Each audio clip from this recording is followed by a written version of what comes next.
Original. Hey everyone, welcome back to my channel, Ashley Empowers. I'm Ashley, and thank you so much for tuning in to this episode of Single, Saved, and Secure. Single, Saved, and Secure is a series that we created to showcase and highlight singles who are preparing for marriage and thriving in this season of their life. Today, I'm so excited to be interviewing Caleb Curl as he shares his journey. But before we hop into today's episode, I wanted to invite you to take our free Are You Ready for Marriage quiz. This quiz will ask you a series of questions to show you if you are truly ready for marriage. It'll take you about 2 minutes to take, and we will link it in the description box below. Or you can go to marriageprepquiz.com. Now let's get into today's episode. Welcome, Caleb. How are you doing? Doing pretty good. I'm glad to be here. Thank you. Yes. So, Caleb, you were recommended by someone on social media to interview for this series. I specifically sent a message out online asking for people who knew men who were single, saved, and secure, who they believed would be a good fit for this show. And there were people that recommended you. So I'm so happy you were able to be on today. Yeah. So can we just start by you telling people who you are and where you're from and just a little bit about your background? Yeah. Okay. So I am a proud blue collar entrepreneur, born and raised in Pensacola, Florida. And I now reside in Central Florida in Tampa. I'm a pretty laid back guy, kind of depends on what day you catch me at. I'm a millennial cowboy. One day you might catch me in, cowboy boots and jeans and sweaty. And then the next day I might be in shorts and flip flops. So that's kind of a little bit about just me and just kind of if you see me out in public. But by day, I am a blue collar entrepreneur. I own an auto glass business. And by night, I am a coach. I work with people who are dating or in their single season and want to learn how to conquer that season. And yeah. That's awesome. Okay, so now I see why you were recommended for the series if you're a dating coach as well. That's so awesome. So did you yourself grow up in a two-parent household or a single-parent household? Like, did you have healthy examples of what a thriving marriage looked like? Definitely. Yeah. So I grew up in a two-parent household. My parents have been married going on 30 years now. So I got a chance to, just grow up and be able to experience both that healthy balance between a man and a woman. I've seen the good, the bad, the ugly, and definitely had a lot of open conversations with my parents about marriage and dating and finding that special person to settle down with. And also my grandparents as well are still together. They're in their 70s. They've been married probably going on 50 years. So yeah, I've been blessed to be able to have two examples of what marriage looks like.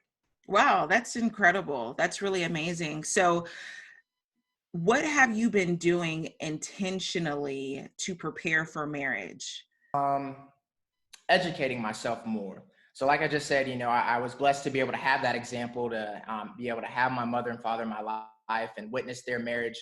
But I've learned that, just growing up and watching TV in today's age with social media, that a lot of the wrong things were ingrained in me. Not that I wasn't taught the right way, but before 23, before I rededicated my life to Christ, I was a totally different person. I kind of strayed away from everything that I knew, and I had to go out and kind of be the prodigal son and bump my head. So now being older, I'm 26 now, I do my best to educate myself more, reading books about marriage.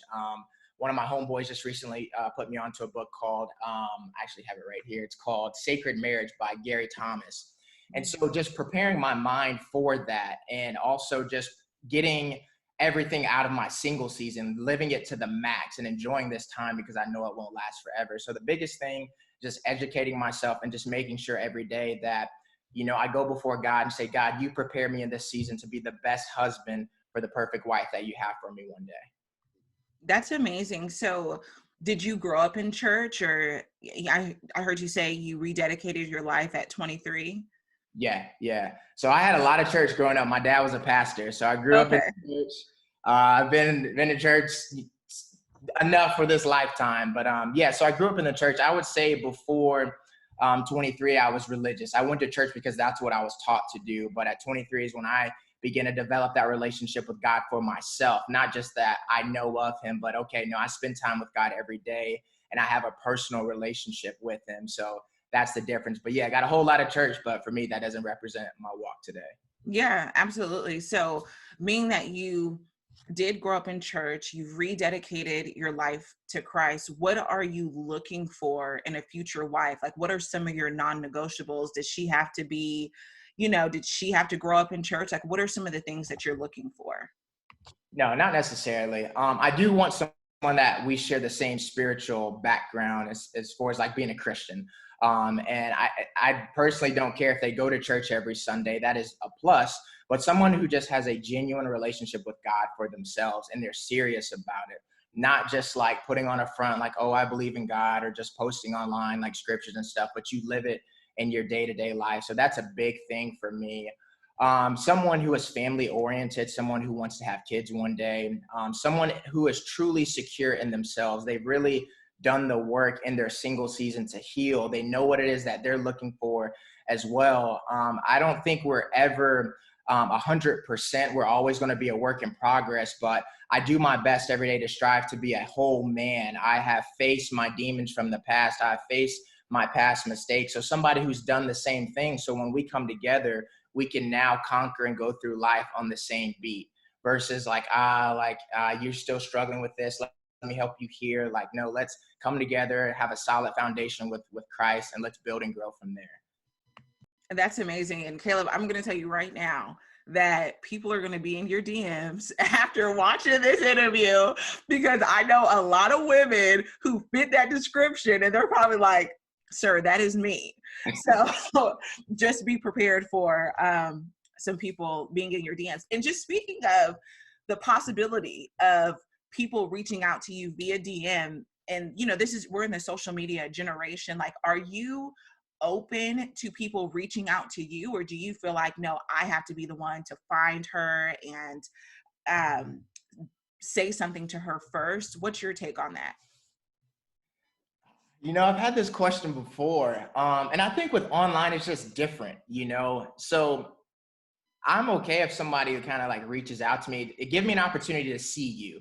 Give me an opportunity to say something, So on my Instagram, I personally don't follow anyone for a reason. And so if someone wants me to catch my attention, then yeah, you'd have to reach out to me.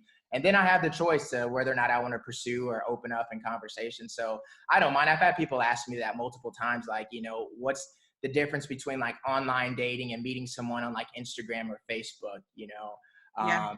So I'm not I've been on dating apps before. I'm not a fan of that, but online, I think like it's mutual ground for somebody to show interest on both sides. But still, as the man, I still want the opportunity to really pursue you, Yeah, no, I totally agree. So how come you're not following anybody on social media?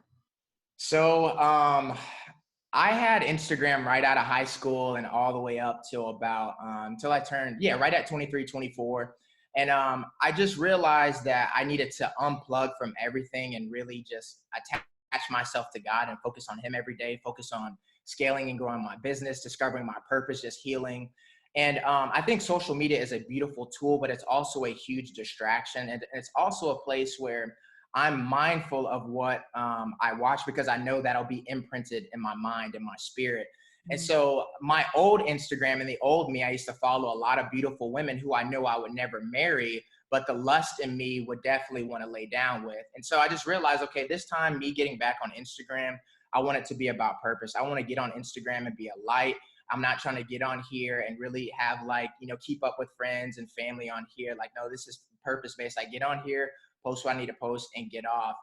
So it's one of those things for me as a man. I just know myself, and I know the devil is crafty.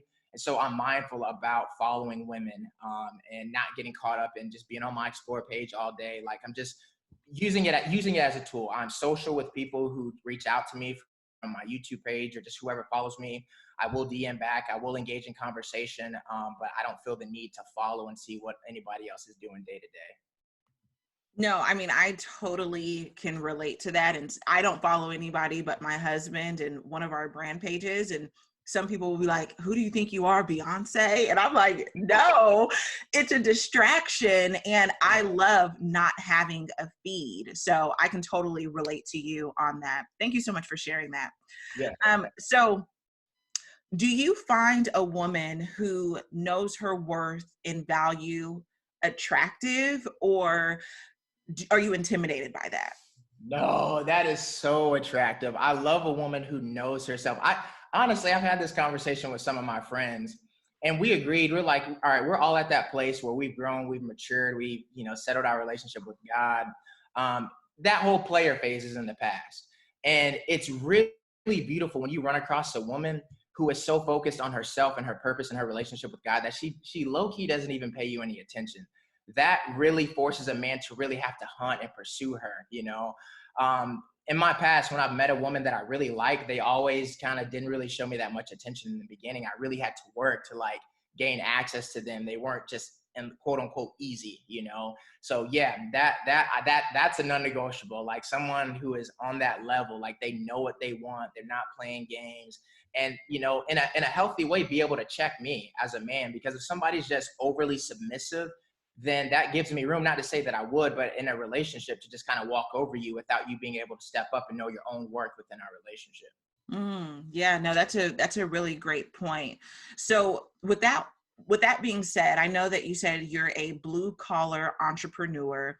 What are some ways you're staying productive and purposeful in this season? Right now, I'm currently building out one of my businesses that I have. I'm a firm believer. I grew up in a blue collar household. That was a part of my journey of me, like figuring out who I was and discovering myself. That was one thing that I had to come to terms with, that God gave me what he gave me for a reason.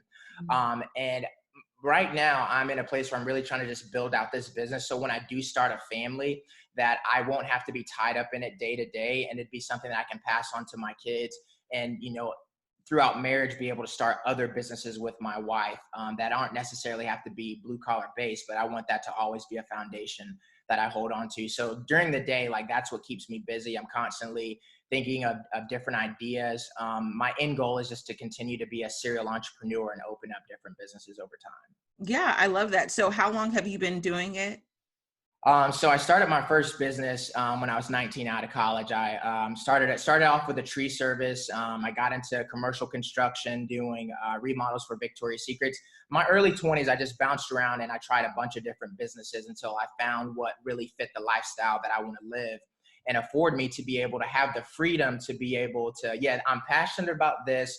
This is my financial backing, but it also affords me time to walk in my purpose, to be able to be able to say, what, from this and such time, I'm going to dedicate to coaching calls and, working with clients.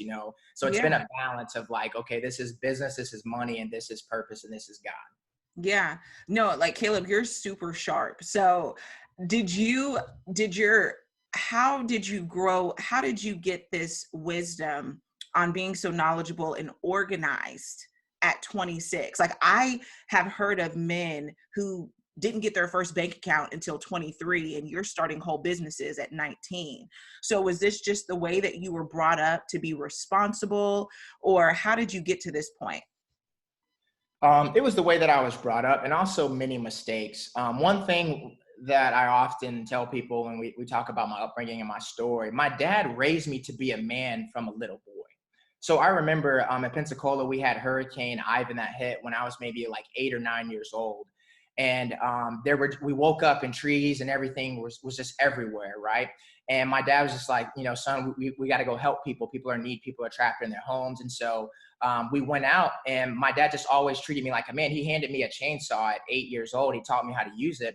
And he was just like, look, like, I don't need to baby you. You're a young man. Like, pay attention. You listen to what I tell you, and you go out and you do what we have to do.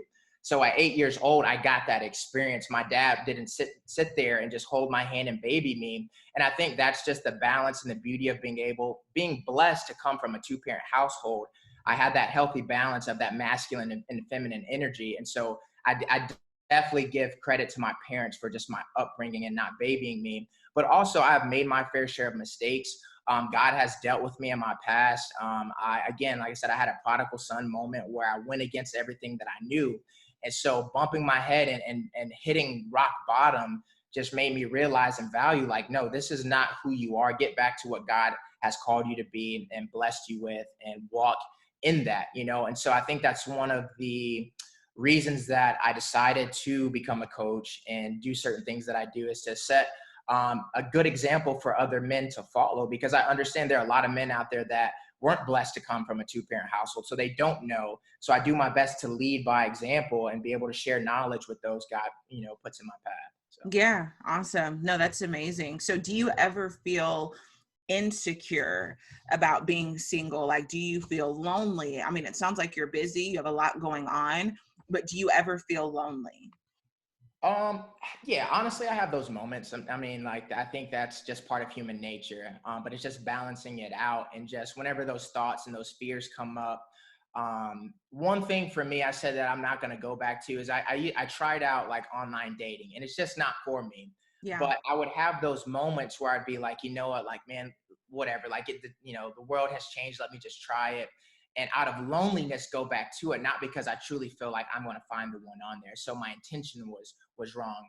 So now I try and keep myself busier, just staying productive, reading more. But then at the same time, I've learned that, you know what, Caleb, you just have to be still sometimes and be comfortable with where you're at in the season God has you in. But to answer your question, yeah, I do have those days, but I combat it verbally.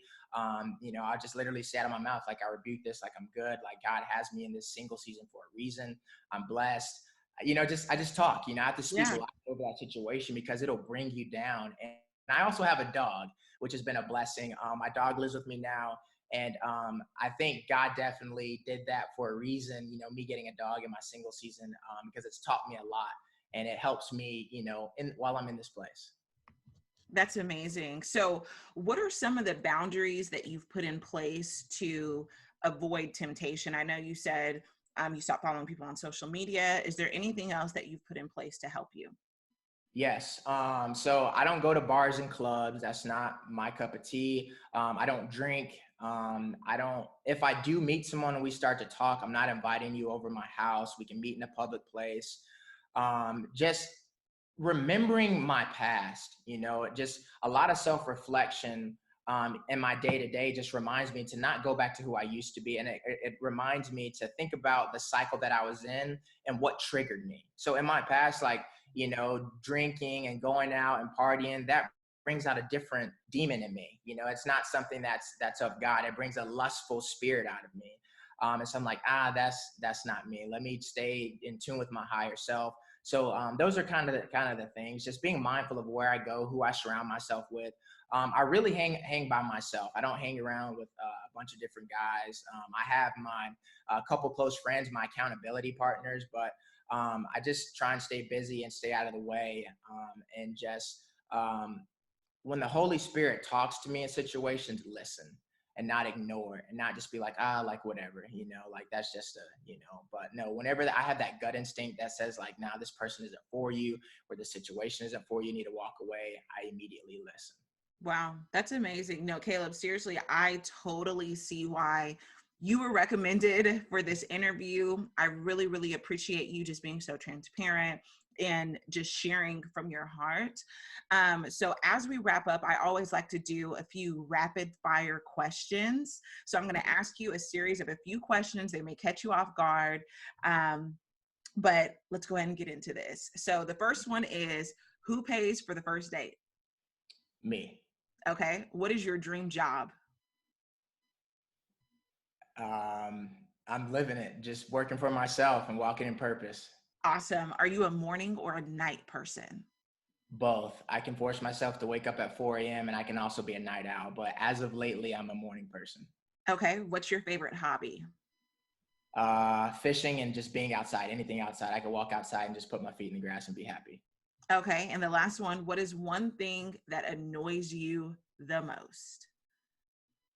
People that don't use their turn signal, like in Central Florida, people down here just don't know how to drive. That annoys me. Like, be Okay. patient. I don't think I could have turned. So yeah, that's one of my pet peeves. Okay. Well, Caleb, thank you so much for doing this interview. If people want to watch your YouTube channel or just follow some of your messages, where can they find you?